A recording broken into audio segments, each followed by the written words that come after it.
বন্ধু বান্ধৱীসকল, এটা খুব গুৰুত্বপূৰ্ণ তথা ভাল খবৰ মুখ্যমন্ত্ৰী মহোদয়ে জনাইছে। আজি মাননীয় মুখ্যমন্ত্ৰী ডক্টৰ হিমন্ত বিশ্ব শৰ্মাই তৃতীয় আৰু চতুৰ্থ বৰ্গৰ কৰ্মচাৰী নিযুক্তি, ৰাজ্যিক আৰক্ষীৰ উপ পৰিদৰ্শক কনিষ্টবল নিযুক্তিৰ বাবে প্ৰয়োজনীয় সকলো আনুষ্ঠানিকতা আলোচনা আৰু চূড়ান্ত কৰাৰ বাবে সংশ্লিষ্ট বিষয়াবৰ্গৰ সৈতে এখন বৈঠকত মিলিত হয়। বৈঠকত পৰীক্ষা প্ৰক্ৰিয়াত স্বচ্ছতা বজাই ৰখাকে ধৰি নিযুক্তিৰ সন্দৰ্ভত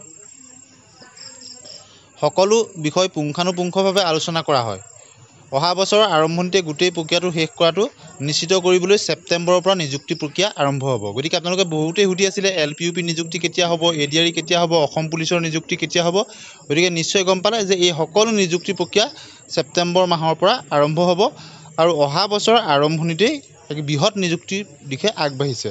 এই কথা মুখ্যমন্ত্ৰী মহোদয়ে অৱগত কৰিছে সামাজিক মাধ্যমত।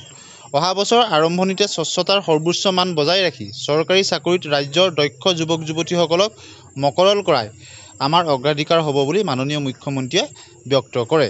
গতিকে খুব এটা গুৰুত্বপূৰ্ণ তথা ভাল খবৰ। গতিকে এই যিবিলাক এডভাৰটাইজমেণ্ট হৈছে বা হ'বলগীয়া আছে, সেই সকলোবিলাক কাম নিযুক্তিৰ কামবিলাক ছেপ্টেম্বৰ মাহৰ পৰা আৰম্ভ হ'ব আৰু অহা বছৰৰ আৰম্ভণিতে এক বৃহৎ নিযুক্তি সম্পন্ন হ'ব। সেই কথা মুখ্যমন্ত্ৰী মহোদয়ে তেখেতে